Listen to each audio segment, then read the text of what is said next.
Modern Warfare 3. Some people absolutely love you, some people absolutely hate you, and a few people are kind of in between. What's going on, guys? Croco here. Today we will be playing Modern Warfare 3 in 2021. I'm gonna give you guys an update how the game is. I am playing on the PlayStation 3, and in the comment section below, very simple question, let me know if you enjoyed Modern Warfare 3. That's pretty much it. If you enjoyed it and you want to go in detail why, let me know in the comments, and same if you didn't enjoy it. Tell me why you didn't enjoy Modern Warfare 3. And of course, please be sure to smack that like button. The more likes, the better. And subscribe if you haven't. Do it. Anyway, so Modern Warfare 3. Played this game quite a bit. We're talking now, in 2021. I wanted to get you guys some gameplay. And as you can see, I mean, the game is doing fine, right? Everything is great. It looks good, it plays good, but there's some caveats that we have to talk about. So, the connection. I don't know if it's in this game or whatever, but I'd say 90% of the time I spent on the game, unfortunately, the connections were kind of wonky, despite the game telling you that you have 4 bars. It wasn't anything too crazy, but a few times here and there. I know it's an old game. It's kind of to be expected, but you have 4 bars and you're teleporting. That's not okay.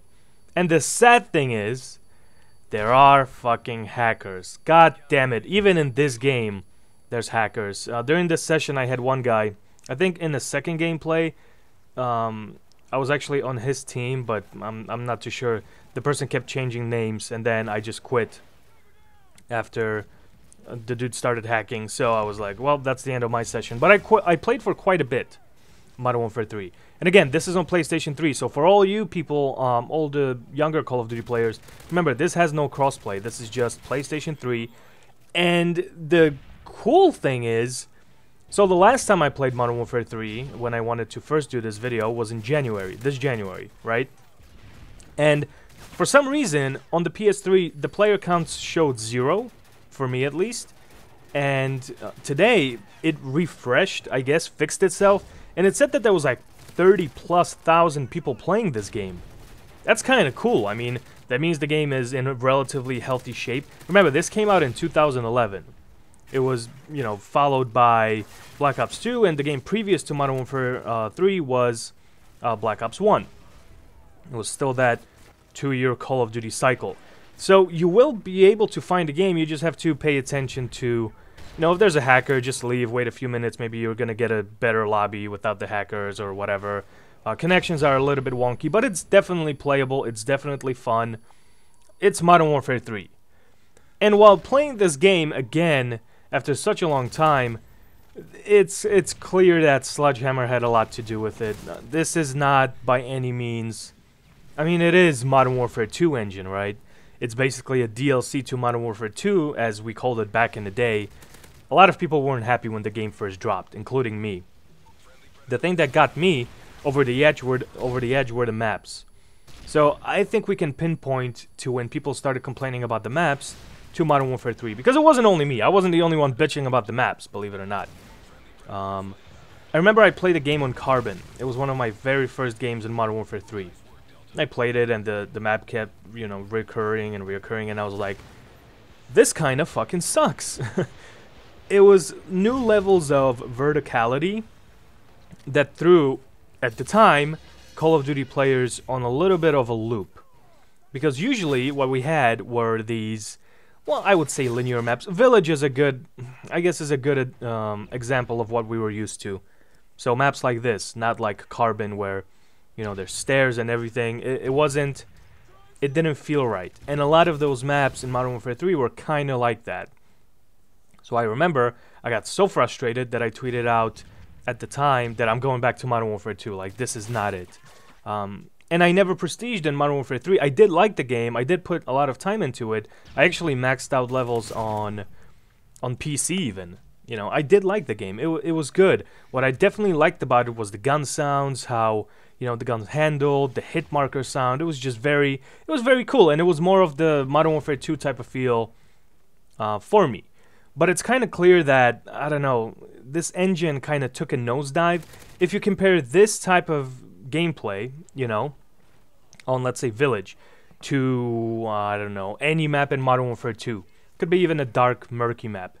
Those maps are still more colorful than any map in Modern Warfare 3. Shit, a good example. You know what's a good example? Because they brought Terminal into Modern Warfare 3. And Terminal was one of the fan favorites in Modern Warfare 2. Compare Terminal in Modern Warfare 2, which, mind you, came out 2 years before this game, and then compare it to Terminal in Modern Warfare 3. In Modern Warfare 3, it's so murky and gray. And you guys know that I do enjoy some atmosphere, but it just didn't fit. Now with Black Ops 1, that murky fucking gritty atmosphere, that fit Cold War type of shit. You know what I mean? But going back from Modern Warfare 2 to this, it was kind of a downgrade if you ask me. I don't know, do you guys feel the same? Or did you felt this? Have you felt the same at the time when you were playing? It's just in the Call of Duty circles back then, not everybody was happy with the direction this game was going. We were expecting kind of another epic, you know, like Modern Warfare 2 or whatever. And we got this. Now, mind you, Campaign was great. Campaign concluded the Modern Warfare trilogy in a really nice manner. It was very fun. No problems there. Then you had the Survival, which, again, got a little bit boring after a while. But you could see them experimenting with, like, survival waves, zombies type of shit. And then we ended up, you know, a few years later, fucking zombies in every single Call of Duty game, including Infinity Ward titles, like Infinite Warfare. So, I don't know. It was just a mess. But I still liked this game. You know, I just didn't prestige because I felt, I don't fucking want to go through this again. So, and I did invest time into this, but it wasn't doing it for me at the time. It was fun going for Moabs.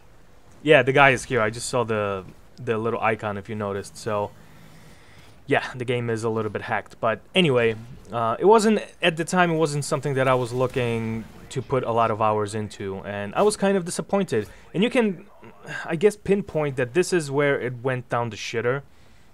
This game was followed by Black Ops 2, which is a lot of people's favorite, and it was a great game. And we will definitely talk about it. I think it's next on the list. I gotta check my fucking schedule of games we will revisit.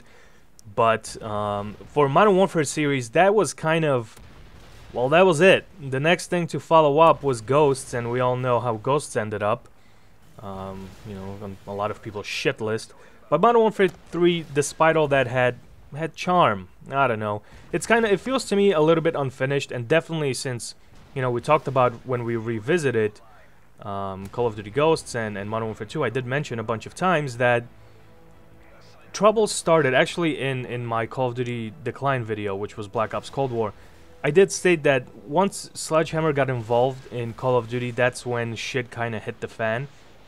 And this was their, aside from their own project which got cancelled, this was their entry, you know, into the fire that is Call of Duty.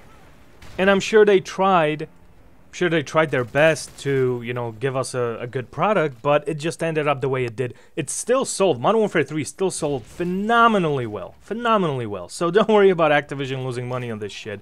This was a cash cow. And it did introduce a bunch of cool shit like, you know, 3 tiers of kill streaks, specialist, face-off modes. So Modern Warfare 3 did have something going for it, but unfortunately it wasn't, at least to me, it wasn't a follow-up that I expected to Modern Warfare 2. And sadly, it has to be on Sledgehammer and Activision. You know, I've said in my video, Sledgehammer just got dealt, since the beginning, a really bad deck of cards. You know, working on Call of Duties. Because again, Advanced Warfare turned out the way it did. World War II turned out the way it did. Not a lot of people like them. Very forgettable Call of Duties. Call of Duties which a lot of people are pissed off about. But they did start with this, which to some people I'm sure this is a fan favorite. Just for others, like myself, it was good, not great. It wasn't something that would pull me in like the original Modern Warfare or Modern Warfare 2 did. It still had, again, really good sound design, and some of the maps were fine. DLC, I guess, when Terminal came back, that was cool at the time, right? And it does look pretty. I mean, this game looks better than Black Ops 1, definitely, but not as good as Modern Warfare 2, and that should tell you something.